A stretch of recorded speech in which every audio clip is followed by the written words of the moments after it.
Thanks for choosing this free Anfield Index podcast. If you'd prefer to listen to this or any of our other shows without adverts, then now's the time to check out Anfield Index Pro. With AI Pro, you can supercharge your entire listening experience. You'll not only get all of our podcasts without the ads, but you'll have them far faster with our Quick Publish feature available exclusively for subscribers. AI Pro also puts you in the heart of our sound studio, with an option to listen to many of our shows live and interact with the podcasters in real time as the shows are recording. Upgrading couldn't be easier. AI Pro is available on all popular podcast platforms, and we have our own apps for Apple and Android. Just head on over to AnfieldIndexPro.com and get started today. Hello and welcome to Post-Match Raw. Liverpool are out the FA Cup, got beat 2-1 by Brighton, and the poor soul joining me who volunteered for this podcast. So I'm guessing Justin was on some sort of marijuana when he did this. Is Justin Wells? How are you doing, Justin? No, unfortunately, it's just caffeine. I mean, how am I doing? The bright side is at least the fixture. At least I don't have to watch a replay. Watching a second Wolves game was unpleasant but required. And I'm glad I don't have to watch us play Brighton again because they own us and we don't have to see them again this year. So, fare thee well, Tony Bloom's men of merry band of men from the South Coast. And please take our Europa Conference League spot. Absolutely. Basically. Or the Euro, anything that starts with Europa, take it off us. I do not want to see, Eastern European teams. Next season, or Thursday football. just even if it's a Premier League game on Thursday, just void it. I just don't like Thursday football. Just give it away for 3-0. I don't care. Yeah. I usually start with the starting 11s, but there wasn't really anything interesting about our team, apart from maybe Elliott keeping his place on the left wing, which we'll get into as the game goes along, because he certainly improved in that role. The only thing interesting from Brighton's team is that the Caicedo business obviously came into effect, and he's obviously not in the team for them. Didn't seem to... Well, it affected him in the first half, you'd say, but second half it didn't really. Anything from either team you want to mention, or should we just blow straight into the game?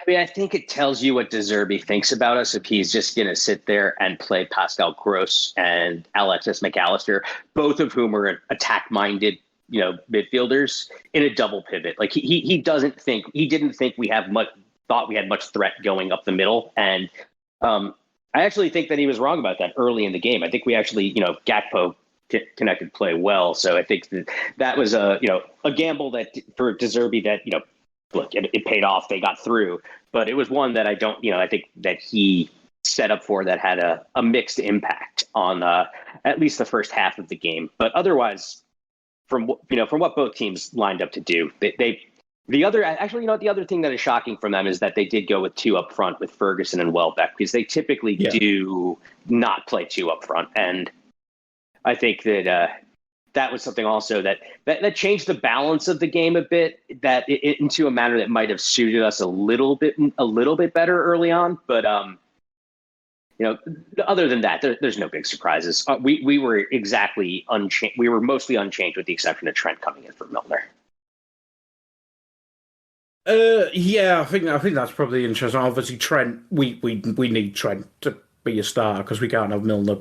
Well, one, he can't play more than 2 games in quick succession, or 3 in a short period of time, or whatever. And Trent's just a very key player for us. But we'll come on to Trent as we go along. You mentioned their team, or certainly their midfield, being maybe lacking defensively, and I think we did see that at the start. I think, obviously, 3 minutes I've got marked down here, we have a chance. It's the one where it's a bit scrambly in the box. I think it's... I can't remember who passes to Naby, but Naby passes to Moore, and then it's a bit chaotic in the box. There's another breakaway. I think it was Naby. Yeah, I can't remember who passed Naby. I was thinking about the later chance. Yeah, and then there's a Trent filthy pass. But we do start the game quite well. Obviously, Brighton have the odd moment, but we start quite well, and I think it seemed to stem from our midfield. And obviously, I think a big criticism this year has been, obviously Moore's not performed to his best, but I think a big criticism is that we just don't get him involved in the game. And I think in that first half, but I'd say maybe the first 30 minutes, that's probably the most I've seen Moore involved in a game possibly all season. I think so. I think so too. And I think it was just because we had better central interplay and overloaded the center of the park on them, where we were able to at least try to slip him in behind a bit or get him into situations where, because we had such a central overload with Harvey was also becoming very central. Gakpo was dropping deep, and you had our three midfielders all just basically occupying the center of the park and creating an overload there. We were able to isolate Mo against either a center back moving or a fullback. So we were able to do the things with him that we want to do, where you put him into space and then let him either cut in and shoot or lay one across. Early on, that chance that you speak about early, Mo, has that ball's going in if Lewis Dunk doesn't clear it off the line, right? It's a very good defensive play, but he started to at least show some threat. Now, I think the issue there is the moment he is a player playing without a ton of confidence, and a player who also, because of both Harvey Elliott's lack of pace, Harvey Elliott and Cody Gakpo's lack of pace, when he gets in behind, he has to hold the ball up, which is not his natural game. Like Mo Salah is not he's got decent hold up ability, but that's not a hold up striker, right? He's not going to play with his ass into a center back and then lay it off. And that's unfortunately how he got used a bit early in the game, and I think that wasn't exactly effective. Yeah, it's a bit strange. I think we're obviously still trying to work out the attack. We might as well redo our conversation we did before we started recording. Yeah. I think a lot of people expected or maybe just wanted Darwin to play, and we basically said it's obviously it must be for the off-ball stuff, because we certainly worked better in terms of the press, but we do miss another pacey player. Obviously, we're missing Diaz and Jota, Jota's not lightning quick, but he's quite quick. And either of them can catch up with Mo and obviously be in a similar space at the same time, or certainly up the pitch with him. Whereas Cody, obviously he's playing in a new role for him, and we'll obviously discuss him as the game goes on. But Elliott, obviously a right winger who we're trying to turn into a midfield. Now we're trying to turn into a left winger /10. I think it definitely worked better with Elliott today, but it just doesn't look like a Liverpool attack, which has kind of been the story all season, I suppose. But yeah, what did you make of Darwin not starting? I mean, we obviously had this discussion already, but we'll do it for the podcast. Yeah, I mean, I think you can maybe look. I don't agree with the logic, but I think the logic probably is that regardless of what you think about Harvey Elliott's efficacy off the ball, there's a lot more activity from him off ball than Darwin Nunez, right? Darwin is not a particularly defensively engaged forward. He's not Haaland, where there's no defensive engagement. But the part of the weakness you have with Darwin when he's playing up the middle is that he doesn't really shut off the passing lane from center back to central midfield. Gakpo does shut off that passing lane and does force you to play wide. And it just feels also, if you are going to use Harvey and actually, I mean, obviously Mo's been doing this for years, but if you're going to use the two of them in the front wide roles, it suits them a bit better than having to play down the middle, because they can use the sideline to help them defensively. Whereas if you're playing up the middle, like, you're a lot more exposed and you need to be a lot more active. Gakpo is a bigger man who, while he doesn't necessarily cover ground insanely quickly, he's not slow, and he shuts that pass off, and he engages at smart times. So it makes sense to at least start Gakpo up the middle, but you're right, he does need that pace in behind. Harvey Elliott playing as a left winger is not going to be a natural fit. I did think he was better there today than he was against Chelsea, but like it's because of the fact that I think he understood how to move infield in a forward manner better. There was nothing that he is going to do to be able to hold width on the left, and it shut Robertson away from being able to get anywhere near up the left flank. So we had no width coming up the left, and I think the more narrow you can make us, and this has been true of the Klopp era in general, the more narrow you make us, the less effective we are in attack, because we are very, very predicated upon spreading teams and then chaos comes from when they're unsettled and taken out of shape. But we're allowing teams to stay in shape with what we do right now anyway, which is why the chance creation is not great.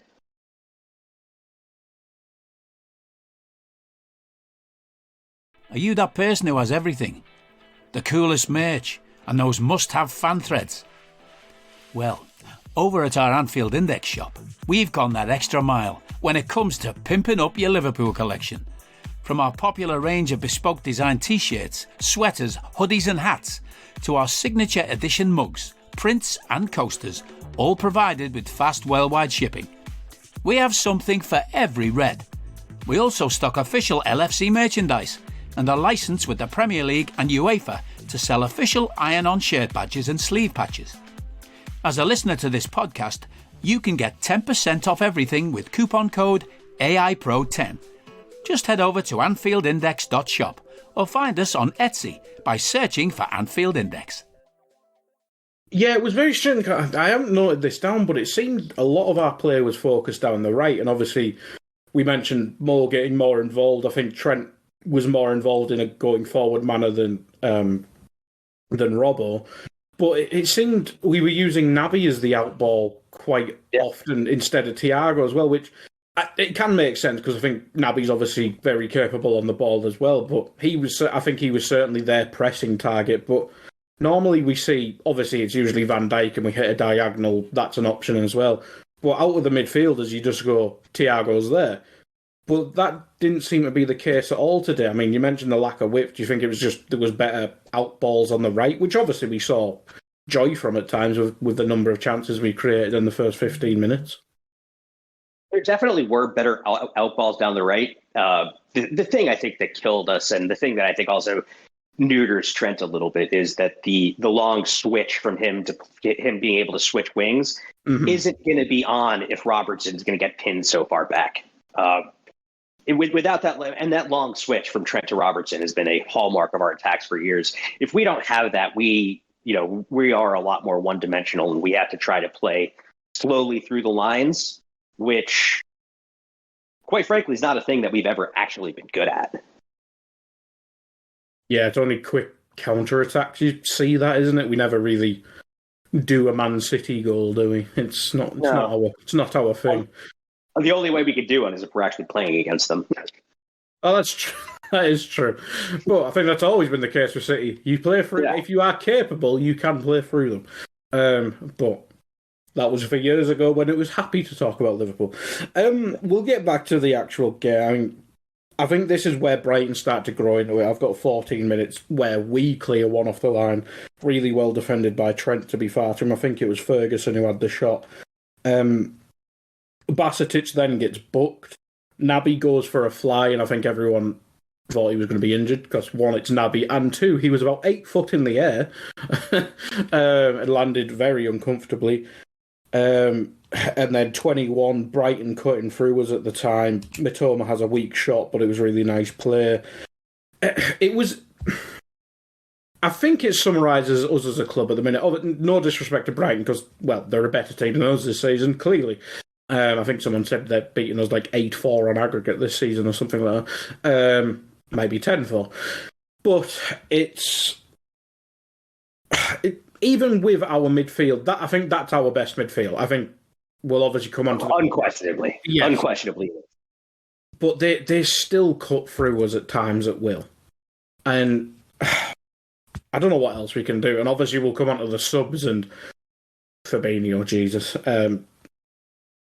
Long stare for that poor blow. But is this just a sign that Brighton have got better? We've obviously got worse, but I think Brighton... I don't want to disrespect Brighton, but they look excellent at times, but it feels like that's the most un-Liverpool thing ever, is the team playing through us. I think the way we play just suits how they play. Like, I'm willing to bet by the end of the season we'll probably finish with a higher points total with them, because the higher, the output you can get out of at least our still very good players is probably better than the output you'll get out of their very good players. But we'll probably finish with a higher points total than them. But we just also typically I tend to think that that's actually how I would evaluate a better team, is just who's better against the entirety of the league that they're playing against rather than head to head. But we just suit how they play, right? Like we try to be, like, especially when we try to press, because they have so many press resistant players who are good on the ball. And the way De Zerbi has structured them has given them the structure in a manner that allows them to play through us and create overloads in central areas, but then also quickly switch the ball out wide to create chances. Because every single time Kaoru Matoma gets the ball, they seem to be completely in business. And make no mistake, their strategy was to get him on the ball as often as possible. And a lot of that just comes from trying to get the ball into the middle and playing it quickly out wide, rather than just, playing it to a fullback and then trying to get Matoma, down the line. They're creating good angles for him to attack, and I think that really just suits them to a T against us, because we allow those angles. Talk about Matoma. Obviously sad today because he does things against us, but what's Google saying? 2.6 million he cost. And I think they signed him either last January and then he stayed in Japan for a loan or something like that. I might be wrong in that. But had to finish his thesis on dribbling. He certainly shown it today.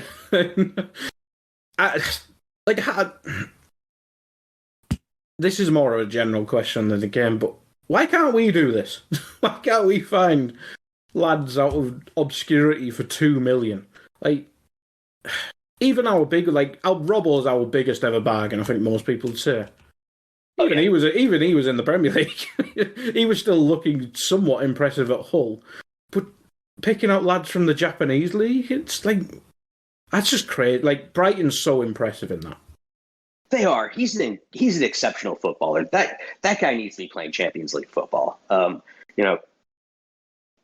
He seems to always play down their left, so it wouldn't make a ton of sense for us to sign him as another left winger.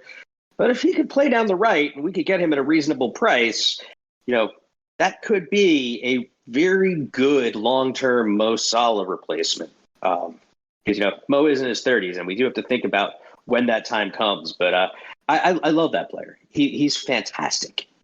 He's tactically pretty good in that, he gets the ball, like I said, gets the ball at good angles, and he's able to just cover so much ground.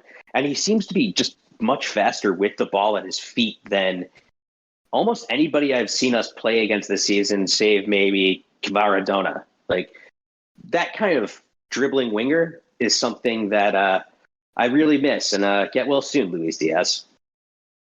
Yes, please.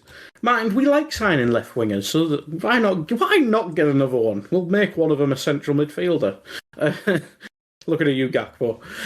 You move further down. You get deeper. But no, obviously, you look at Brighton. I mean, Caicedo's the one I think everyone wants. Obviously, he's going to cost £1 bazillion, but if he's still at Brighton in the summer, maybe that's more negotiable.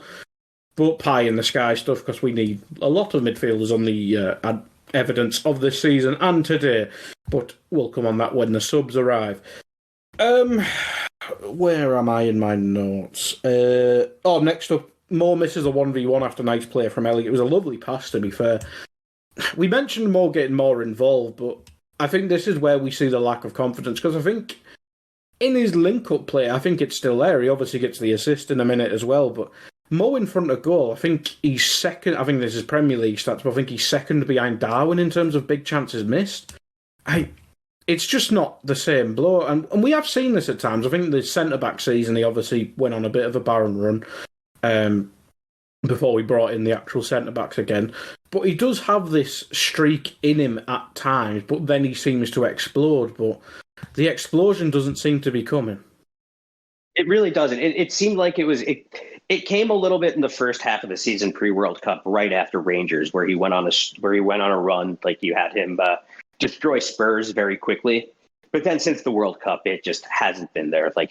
His 2 goals after the World Cup were one against Villa, and then one that's made off of an absolutely freak mistake by a Wolves defender when he's in an offside position. But yes. it just has not been clicking. Like, how many times are you used to seeing Mo get in that situation with the keeper rushing out, and instead of trying to place it in the corner, he just chips him, like just clips it over him. Ball goes nicely into the center of the net. Like, I think when a lot of strikers struggle, and I have no evidence of this because I've never played striker at an elite level, they try too hard to find the corners rather than just realize that the ball needs to go where the keeper isn't and in the net. And it looked like he was trying to just nestle that ball into the corner rather than the instinctive type of, chip it and we'll figure out where the ball's going, chip it and then run back and celebrate. So, yeah, there's just something that's a bit off. And it's, it's a combination of the fact that finishing is both very fickle. Strikers will run hot and cold, and then they will go on streaks of bagging goals versus not. But there is a linkage to confidence on that. I think you're completely correct. In front of the goal, he gets it, and he's just pressing to try to score. We've seen Darwin do that this season. We've seen Mo do that this season. That's why that missed chance stat that you cited comes up. And, for as much as the midfield is and our tactical approach is ripped up, which, deservedly so, it does make you wonder where we'd be in the league and actually in this FA Cup if those two are taking those chances with greater regularity. Like, they're not going to score all of them, but you'd like them to score more of them. At least a quarter of them too. I think good big chance finishing rates are considered like I think that finishing the big chance is just defined as like a 33% chance of scoring. Like, I think it's like a 3.35 xG. So scoring 1 in 3 is considered average. If you can get someplace between that and like a half x 1 and 2, you're probably you're comfortably outperforming that average. But being well below it is a bad place to be. It really is. But the thing is, I think that it was promising in the fact, as I mentioned, we got more involved than probably any time, especially post World Cup. Maybe except Villa, where he did score. But just when he gets there, it's just not there. But I think if we are going to run with this front three till I think Jota's the next one back, and then Darwin can just be a chaos off the bench, or if we find the right opponent, we can just whack him in to run at people or run beyond people. At least that link-up play was there because Elliott got more involved playing narrower. Mo was running in behind rather than holding hands with the assistant referee. And Gakpo, first half, he was involved. Maybe it wasn't always sparkling, but no one is this season. So I think there's at least something to build on with the front three.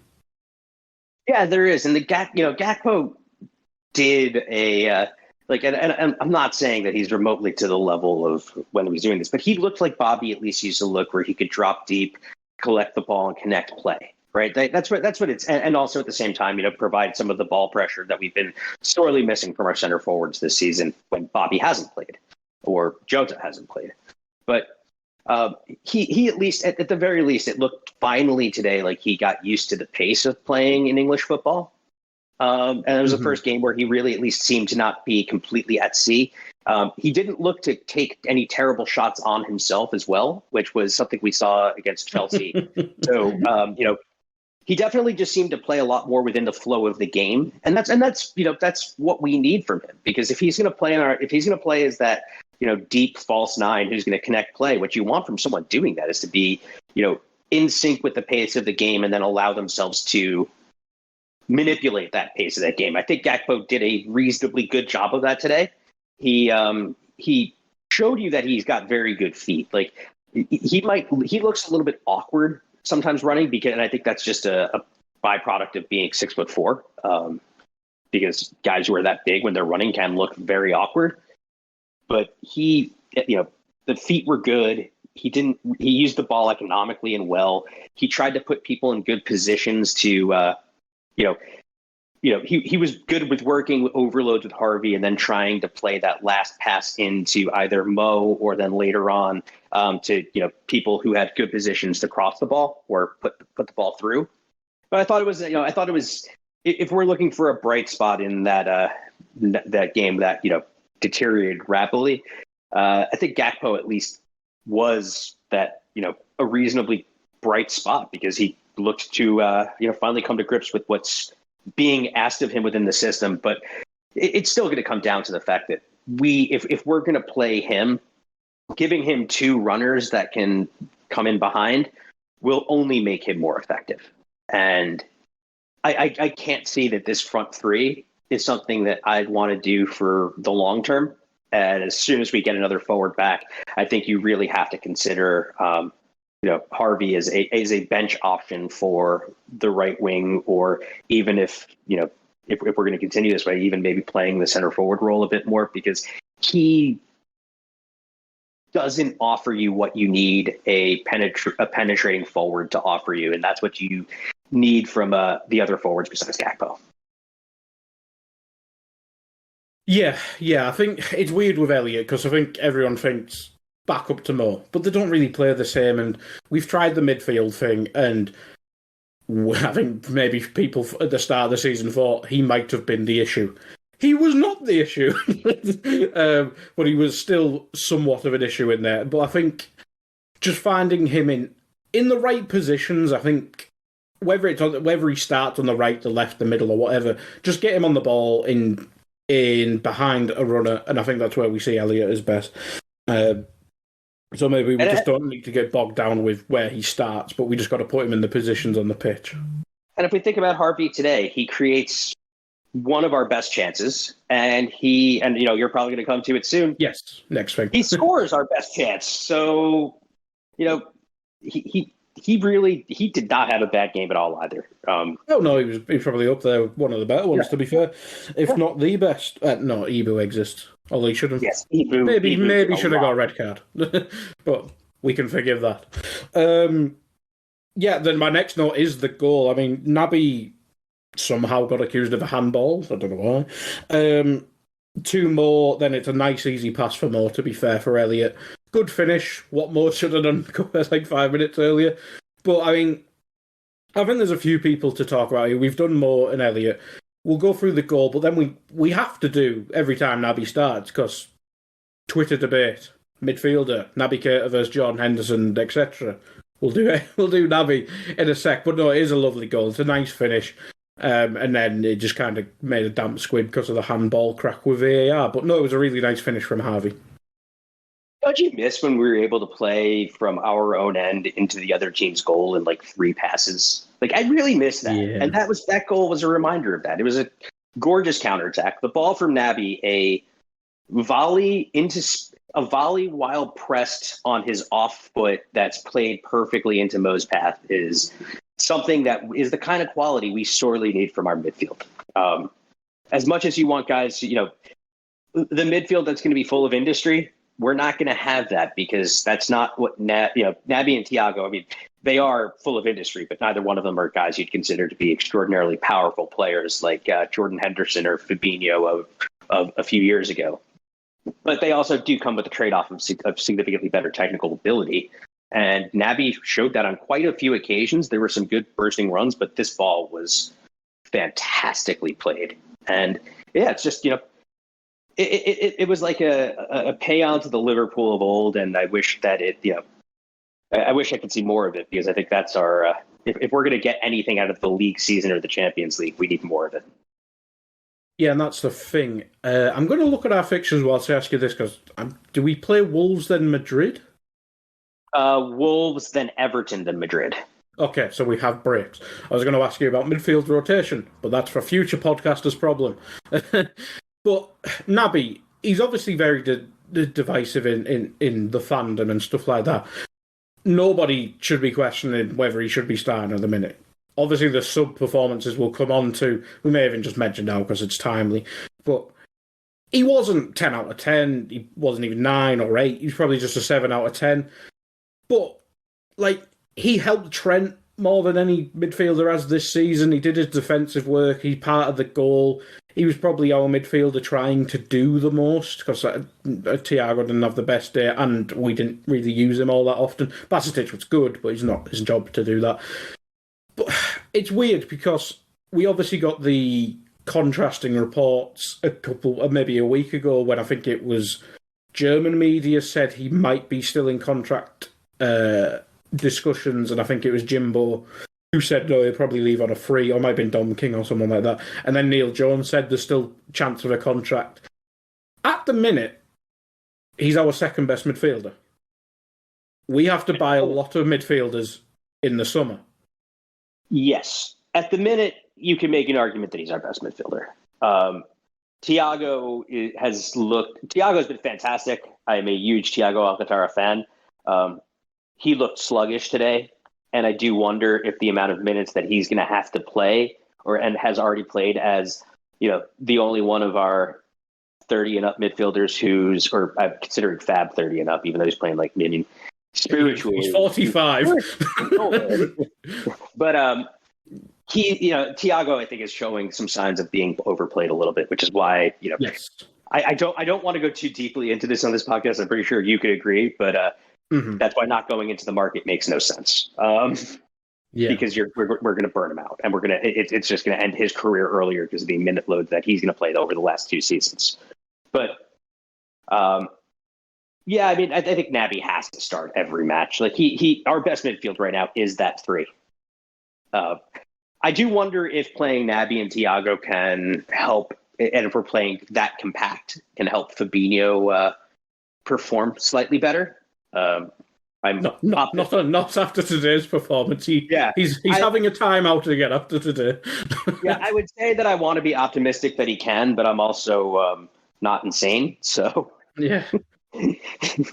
But I mean that's your best midfield 3. Naby is going to be the one who's going to be the most attacking in that 3 because Thiago is, even though he's not a 6, is a very defensively switched on midfielder. Not that we tried him as a 10, and it haunts me to this day. I don't understand why we did that. I mean, that is the one thing. If you want to talk about one distinct tactical improvement over the last time we went to Brighton, it was not playing Thiago as a 10. Hello, I'm here to annoy you. I'm here to annoy you into listening to more of me and more of others on EPL Index. We don't just have the Anfield Index stuff. We've got EPL Index as well, which covers the entirety of the Premier League. And we have 3 podcasts and a whole bunch of really good writing on EPLindex.com. The podcasts are my own Two-Footed podcast, which is every day at 4 p.m., Monday through Friday, covering the whole league. We have A Tad Predictable, hosted by Tadiwa. You know Tadiwa, he does Anfield Index. He presents A Tad Predictable before every Premier League match week. And then Kevin DeVries and his crew on the EPL Roundtable, they're every week after the Premier League match week. So make sure you listen to everything we're doing on EPL Index and follow us there on Twitter at EPL Index. Thank you. Bye-bye. Oh, God. It's this midfield also just has the I mean, we've talked about the compactness, but it also does have the most back to front balance because Bajcetic is a good ball playing defensive midfielder for a kid his age. Thiago, we obviously know his ability to play on the ball and be press resistant, but he's much more of a middle third midfielder. And Naby is a middle third who can move into the attacking third midfielder. So you are balanced a bit better with this midfield than you are with any other combination of personnel we have at the moment as well. Yeah, and that's the thing. I think this is probably the best way to answer it because the league, we may get top 4. We might, if we go on a run, but I think most people would agree. Our most important game, Real Madrid. Is it too much to play Bajcetic against Real Madrid, or do you just roll with it? Because even if our best team was available, we might still lose to Real Madrid. You might as well just roll with the young lad. But as you say, this can sound stupid because Fabinho literally had a 0 out of 10 and should have definitely been sent off, but might as well. He should have been sent off. He absolutely should have been sent off for that. It's a terrible tackle, and I really hope that Evan Ferguson's okay. And Fabinho immediately knew too. He immediately knew that he had done it. Like, say what you will, that he didn't try to walk away from a card. He didn't try to walk away from it there, and was the faintest of praise again. At least he was honest about it. But I think unless you strike some other form of gold in the next 2 weeks, you roll this midfielding out against Real Madrid, and if they get embarrassed and tonked, they get embarrassed and tonked. But I'd rather do that with what I have best and just hope that either Bobby Firmino or Diogo Jota are back and that Virgil van Dijk is back, because I think at this point that midfield three is actually pretty decent and looks of the standard to be one of the better three units of three in the Premier League. It's the drop off that what happens after those three come off that's the thing. I think Naby can probably play 60 at most. He played 90 in the cup and he looked fine, but that was the cup. Yeah, I mean, I also wonder, and I hope that I was wrong with this. I did note that Naby at one point in the beginning of the second half grabbed at the back of his leg for a second. He did get up and consistently look to be able to move. He did get up and be able to look around pretty freely, but was subbed off not too far after. So you have to also wonder if it's just the type of thing where he's told any possible, you feel literally anything, tell us and you're going to come off. Even at home, if your leg falls asleep, you go to the medical centre. Even if it is anything, you rest him until we play Real Madrid. we're gonna send over two people with a Theragun and an ice bath. Yes, absolutely. Cry or freeze, like Kante against us. Oh God, I didn't notice that. That's sad. But hopefully he's fine. If he needs to be rested, he was moving around. He was moving around fine after. It was, to be clear, from a play where there was contact rather than non-contact. If it was non-contact, I'd be screaming. Yes, no, that's good. That's good. And he survived falling 8 foot in the air. So if he was going to get injured, it would have been then. Didn't understand how that wasn't carded either. But David Coote is low-key one of the worst referees in world football. He genuinely is. And even if we take our Liverpool hat off, Brighton fans, yes, he is shit. We've known this a while. You know it today. My next note is their goal. It's not even worth talking about. There's nothing we could have really done. Obviously, maybe Basetic could have closed down rather than Naby because he was 2 foot closer. I'm not criticising an 18-year-old for that. It's just bad luck. It was going miles wide. It comes off Lewis Dunk and goes in. I saw someone say Alisson should maybe have saved that. You're drunk. No. No. I mean, if you're looking to hold any sort of anything from Liverpool to account for that goal, you could sit there the worst faith you can give it is it's a bad defensive header from Trent. Okay, where else is he supposed to head the ball? He's going backwards and he's just trying to get it clear. And that we didn't close down the second ball quick enough, which, again, you don't expect a guy to hit the ball, have it wildly deflected from distance and wrong foot your keeper. So, sometimes when you're bad, luck also goes against you, and that's what that was. Yeah, it really was. It really was. Elliot has a chance. Oh, no, not a chance. I think he has a chance to get a chance. And then he has a first touch that's really nice. Then the second touch just lets Lamptey get a tackle in. And that's basically the first half before we have to talk about the bad half of football. Justin, anything from the first half you think missed or worth talking about, or any players you think worth talking about from that half? Yeah, no, I think we've covered all of it. Again, I think that if you're going to talk about a player who had a tale of two halves, Joe Gomez was quite decent in the first half. And then we can talk about the disaster that happens when you remove all midfield cover from him. Yeah. I think any other centre-back other than Van Dijk last couple of years and Ibu Kanate would probably be the same, to be fair. But yeah, we'll come on to that. My first note is literally Brighton are kind of battering us this half. And my next note is the substitutes at 60 minutes. So that's not a good start for this half. And to be honest, as soon as we go bad, my notes are just... It's kind of go to shit because I'm just watching the game behind the sofa, basically. Yeah, we started this half poorly. I think they did bring Veltman on at half-time, if I remember correctly. They brought him on, not saying that's the catalyst for change, but whatever De Zerbi did at half-time, it certainly worked for them. We just could not get the ball out of our own half at all. I think they were pressing all our midfielders, the fullbacks were penned in, and I think Gakpo was seeing Premier League, the struggles with the Premier League again, where he was up against Lewis Dunk, who is the probably most prototypical Premier League centre-back going. He's just a big man who's really physical. I'm not saying that's his main trait, but he's a good defender.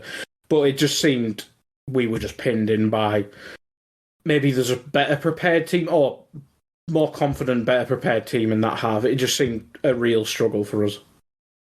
Yeah, it feels like a common recurring theme as of late has been that other teams make adjustments to what we're doing at halftime, and we just think that we can plow ahead with more of the same. To me, the big problem that occurred was you can only go so long without the ability to play in behind someone when you have and they're going to be, and what that allows Brighton to do is continually bring their line closer and closer. If you don't have anything that can threaten them behind you, why do you have to defend that? Why defend that space? Mm-hmm. And I think that's critically what happened there. Now, we're obviously going to get to the subs, but before the substitutions came, I think Klopp saw the problem. I think his prescription to solving it was quite poor. Trent was getting roasted by Matoma, but literally everybody gets roasted by Matoma if you give him space. James Milner is not going to get beaten by him any less.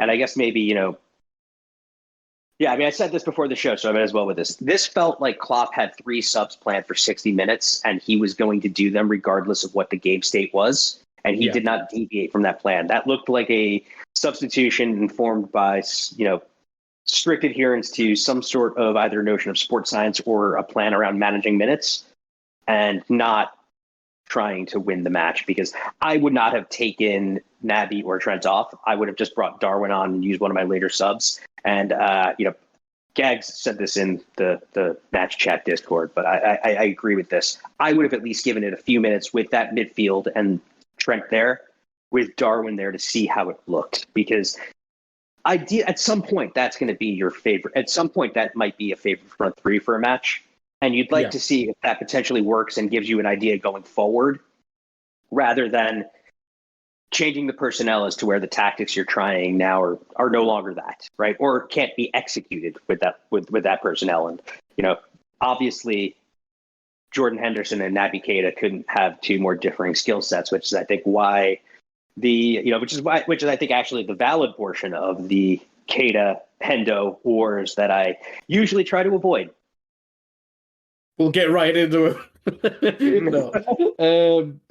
But the thing is, I think they were controlling the game, but it wasn't like we were under bombardment in terms of chances created. I think Matoma obviously trying to roast Trent, which he did a couple times in that half. I don't think it led to a clear-cut chance at all. Obviously, I think the next one is the other one I've next match down is Solly March's chance, which will come on it with a sec. I think that's the only chance I've noted down.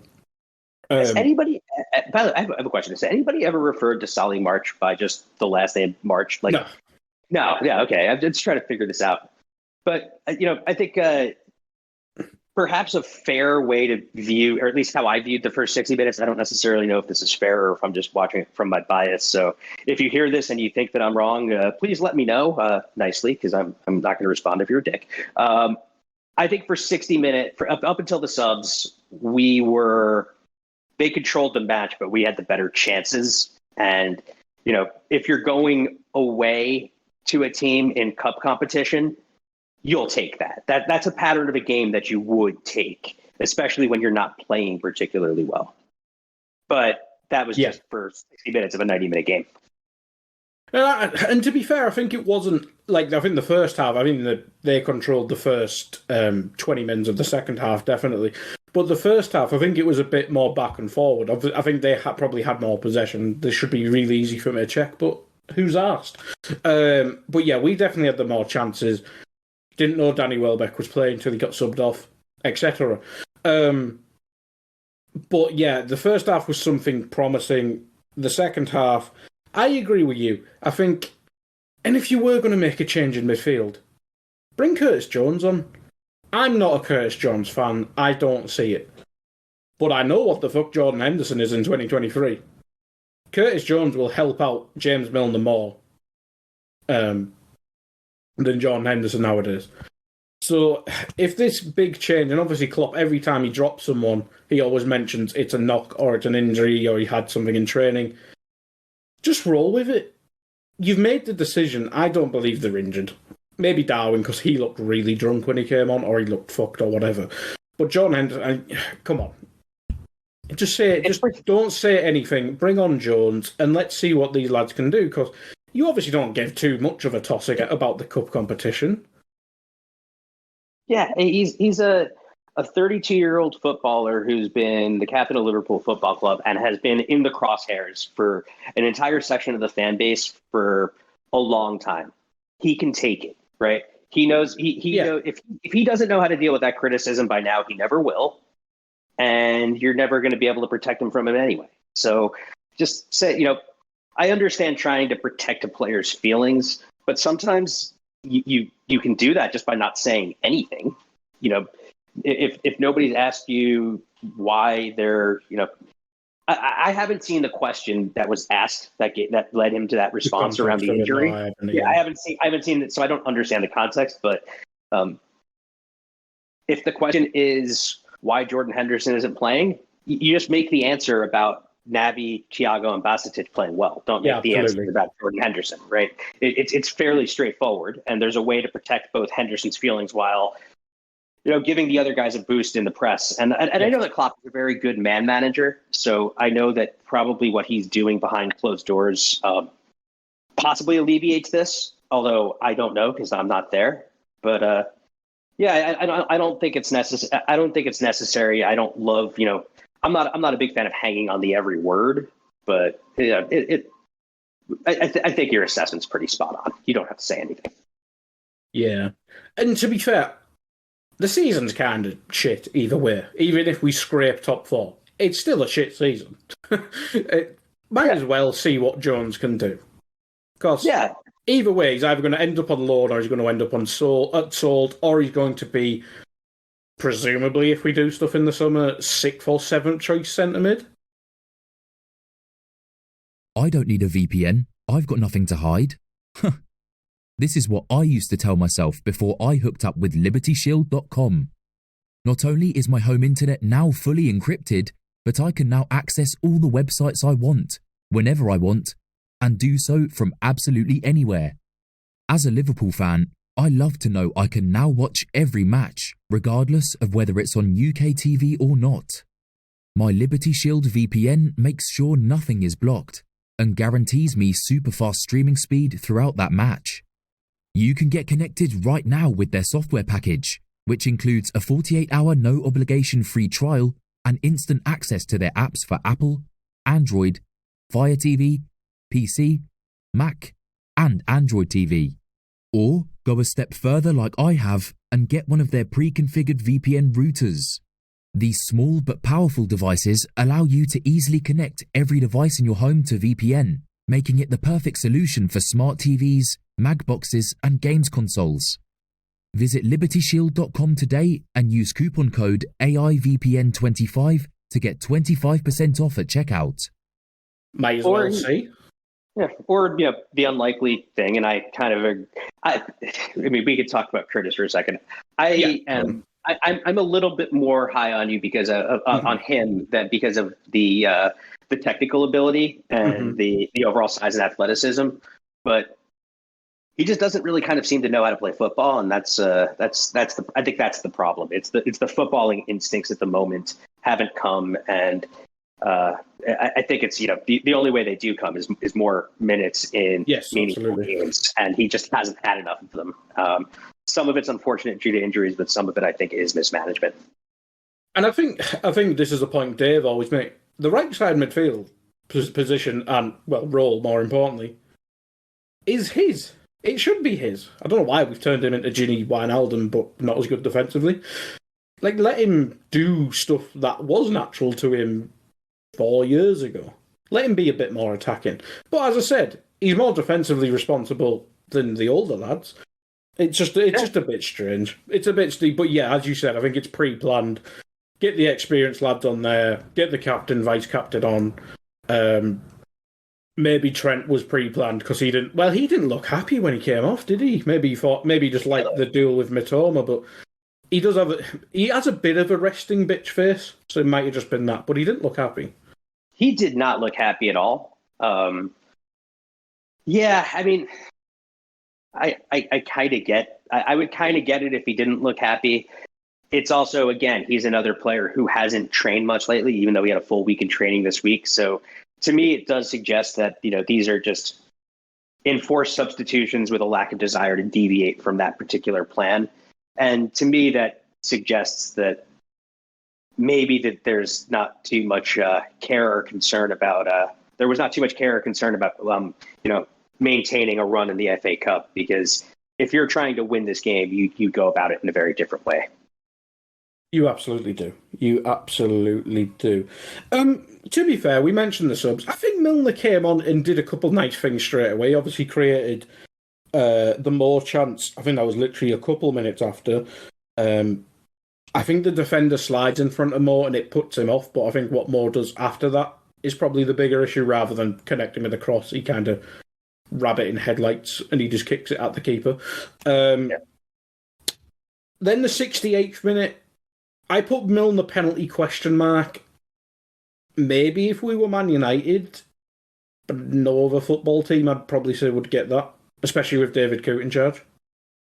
I would like to know, when is the last penalty we got in the season? I know we haven't gotten one in the league. Have we gotten one in the Champions League? Because we definitely didn't in the League Cup or FA Cup. So I'm intrigued to understand the last time we got a penalty. It would have been Rangers, surely, when we talked. Yeah, and I'm not sure if we got a penalty in that match. I can't remember if we.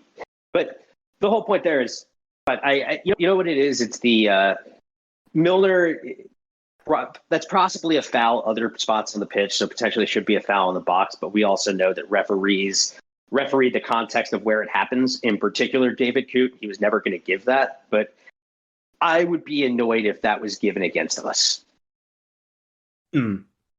But yeah, I think the other thing with getting penalties is that you actually have to have the touches in the other team's area to get them. So we should work on that. Our last penalty was the Rangers home game, the 2-0. Ooh, that is a long time. And before that was the Community Shield. And then it was Fabinho against Watford in April. Well, yes. Fun times. So you're the key. You need to get more games. And shout out David Coote. Oh, God. But we don't deserve penalties nowadays, so we don't touch the bloody ball, as you say. And we don't make defenders commit to us. True. I think Darwin should get one because he just, well, not on today's evidence, but in general, he causes that much trouble. He will get penalties. Just play him a bit more, and hopefully he remembers how to play football because today was a bit funky. My next one is the Alisson save. We mentioned Eboot, and we'll mention him some more because he does a big block after this. But we can never forget that Alisson is a big, beautiful bastard.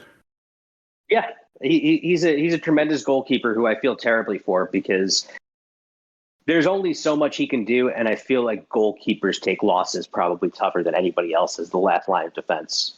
It's the loneliest position in the sport, and he's done nothing to There's nothing he could have done for either of their goals, and he's done very little wrong this season. So I do feel for him because it's a good save that he makes, right? Is it relatively routine for him? Yeah, but he makes the routine the routine look easy, and he did that again there. Absolutely.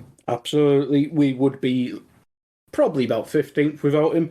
So. I think I mentioned it after the mistake against Wolves. He could put in 7 own goals and he'd still be out player of the season. Next sub, Jones on for Thiago again. Probably you mentioned Thiago getting overplayed. Maybe we could have subbed off Thiago initially and then swapped it about. But yeah, I think Thiago does. If Naby's okay, maybe he's one we can rotate against Wolves. But as we say, we need that midfield to play as much as possible, but we do need to protect the two 8 lads as well because injuries and overplaying is part of the issue there. Ibu o'clock. Now, my notes here are Ibu is a babe, massive block.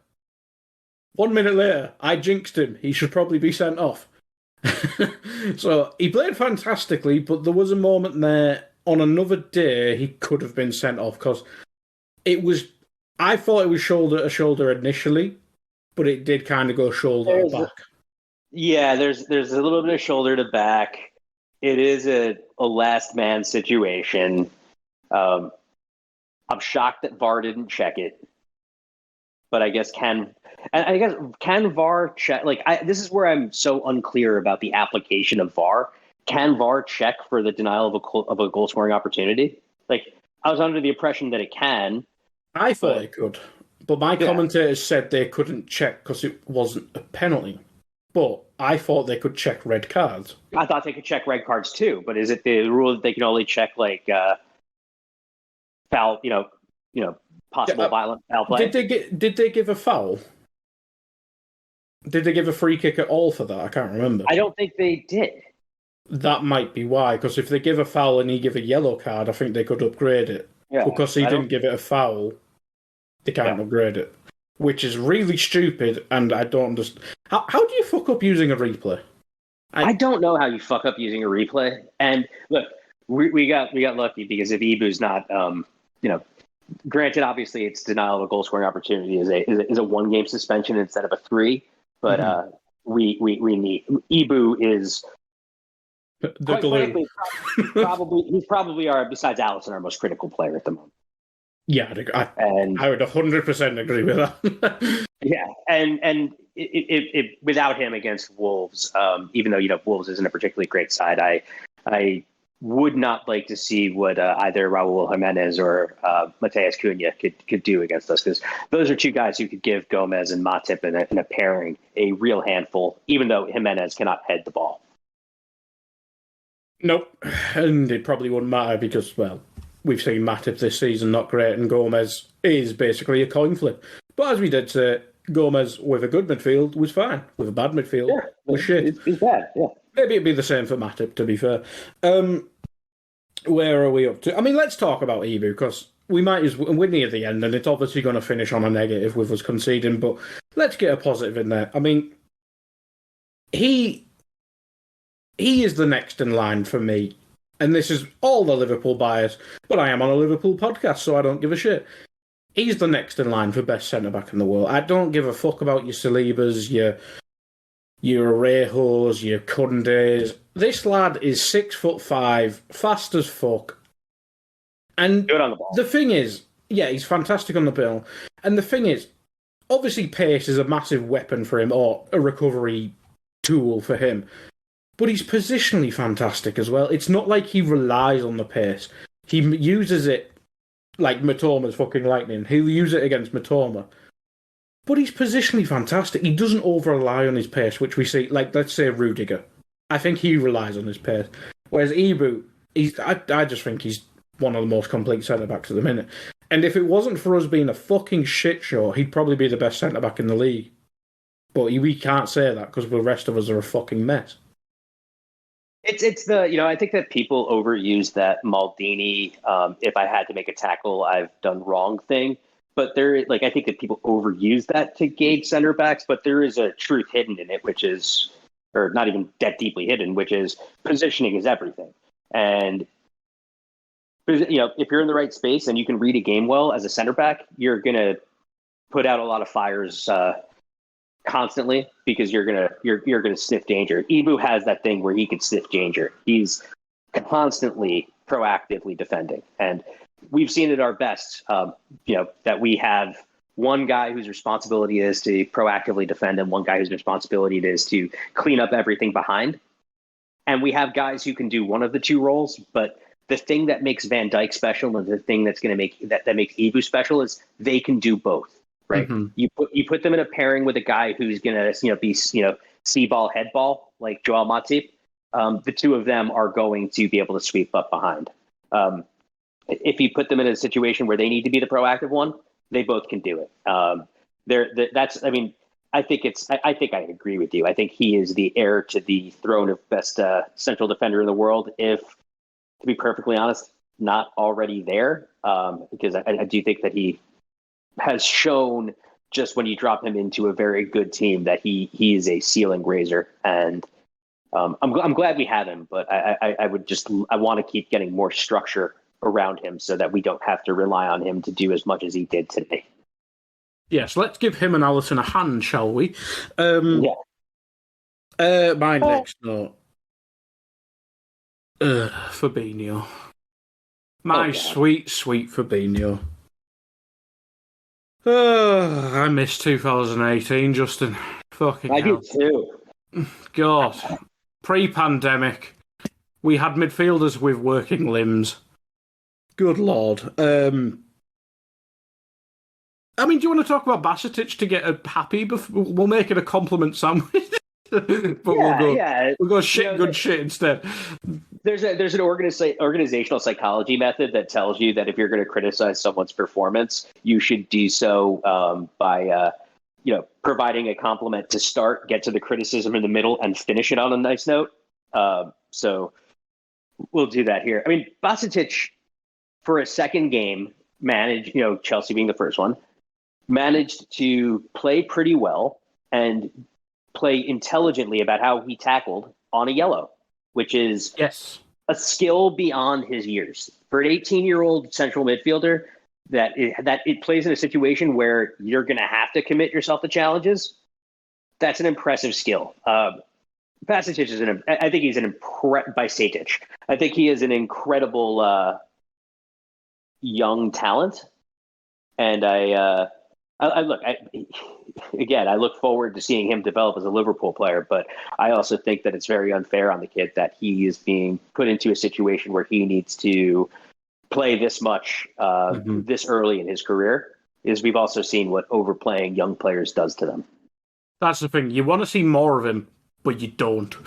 You don't want to have to see more of him at the same time, which is the worry.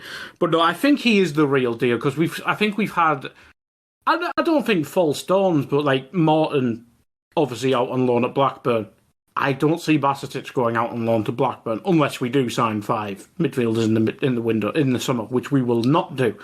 But at 18, it's so promising but so worrying at the same time that we have to play him. And the reason why it is that we have to play him is this Fabinho cameo. Holy shit.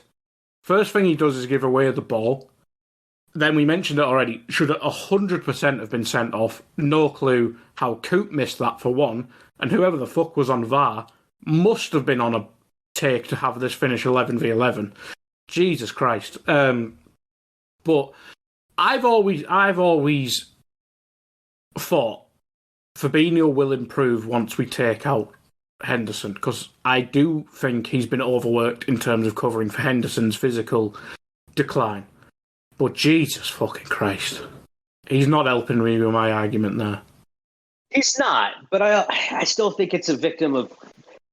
I think you're right, but I think there's a bit of victim of circumstance in the game state and situation he's come into. We're under pressure, and I think we all learned a while ago, and I think I have to credit Stephen Drennan with pointing this out, via a Twitter thread on this. Henderson and Fabinho used to be able to play together when Henderson could solve problems with his running. Mm-hmm. Henderson can't solve problems with his running anymore. So what it does is, you're right, it exposes making Fabinho cover more space. And Fabinho, even in his pomp, while he could cover space, he's not the best athlete. His ability to do things is predicated upon the fact that he's pretty strong, technically good, and reads the game well.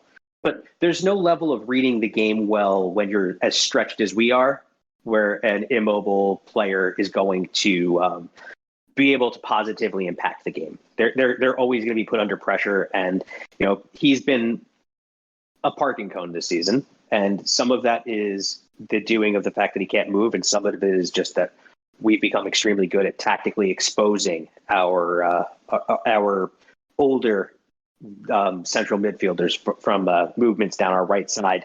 Now, nobody is going to look good when the right side of your team is Jordan Henderson and James Milner.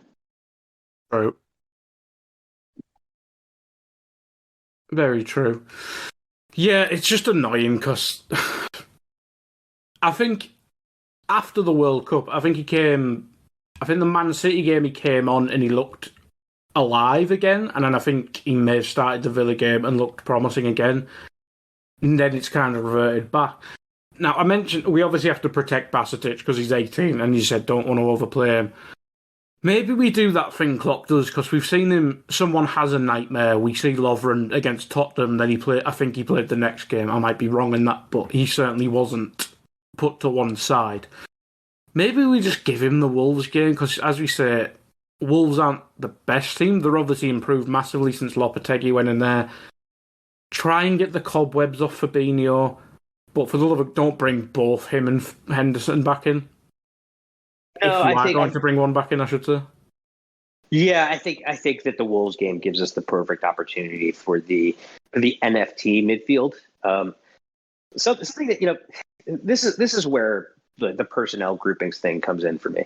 Like historic, and I don't think that this is going to ring true this season, other than me just trying to find some obscure reason for hope. But Jordan Henderson and Naby Keita have actually always played well together. Fabinho and Thiago have always played well together. But Henderson and Fabinho have they played well together, obviously, for long stretches in the last couple of years. Last couple of years, though, probably since around the 2021 season, the two of them have been centre backs. Have been unable to play well together, and I think it's just. Part of it is finding tactics that suit what we have, but part of it is also finding the personnel groups in midfield where you can create where you do have balance, because that's what's distinctly missing from us right now in midfield, with the exception of that the Thiago, Basetic, Keita midfield. We don't have balanced midfields, and when you don't have balance in midfield and you don't have any ability to run in behind, you set yourself up for things like the last 30 minutes of this game. So I don't know if this flashed on the UK broadcast, but on the ESPN broadcast here in the States, one of the things that they did show was passes by players in the final third, and it was all Brighton players, and they had to clarify with the graphic that this isn't just passes into the final third by Brighton players. This is through all players in the match. So I think that tells you everything. I think, and so much of that came in the last 30 minutes that I think it tells you everything you need to know about how diabolical we were after those subs. Yeah, and sadly, we'll do this quickly because we mentioned Mitoma. It's a shit goal from us, but I can't blame Joe Gomez for getting done by that Mitoma touch. It's a phenomenal bit of skill. It's gorgeous. Everything that happens after Mitoma touches the ball, I kind of don't want to fault any of our players for. I think it's more that you have Joe Gomez and Darwin Nunez on the back post in a set piece, and Mitoma's not a huge guy. That he's ending up with the ball when it's played in aerially at the back post. That's the problem. It's the first ball. The second ball there. Yeah, I mean, the problem is there is no second ball. It's the first ball's getting through, and if you're getting beat by a ball into the back post in the set piece, that's bad. It's bad execution and it's bad coaching. It is, but I don't even know what to name this podcast. No replay, yay. That's basically it. But no, I think we'll finish up there because we've went over an hour, and there was positives in the context of our season so far being that bad. And we don't have to play Brighton anymore, which is the main positive. But we'll finish up there, Justin. Any pods planned from you? Nothing coming anytime soon. Because I think I think that the Liverpool podcast at the moment are kind of just a bit of talk therapy. So I'll probably be on NKS at some point. Yeah, I'll probably be at NKS at some point down the rest of the season. I was hoping to maybe do another FA Cup pod with you, but we are out of said competition. Yes, yeah. Yeah. Bomber. Well, at least it's less for me to do. But no, that is it from me and Justin. I don't know when I'll be back as a host. This is my one gig, ladies and gentlemen. It's gone away. But yes. Thank you, everyone, for listening. The Premier League will be back next weekend, and I will be away then, so I get a little break from Liverpool. Whoopee. Thank you, everyone, for listening. Goodbye. We hope you enjoyed listening to this Anfield Index show. Please be sure to subscribe to our channel so future podcasts find their way to your device automatically. There's nothing quite like fan engagement, and we'd love to know what you think of anything discussed on this show. The best way to get in touch is over on our free Discord community, where both podcasters and listeners debate the hottest LFC topics 24/7. Sign up free now at AnfieldIndex.com/Discord. You won't regret it. You can also follow us on Twitter at Anfield Index and find us on Facebook by searching for Anfield Index. Oh, and before you go, we'd love it if you could leave us a 5-star review on your favourite podcast app. It only takes a couple of seconds, and it means the world to the people who create these free shows.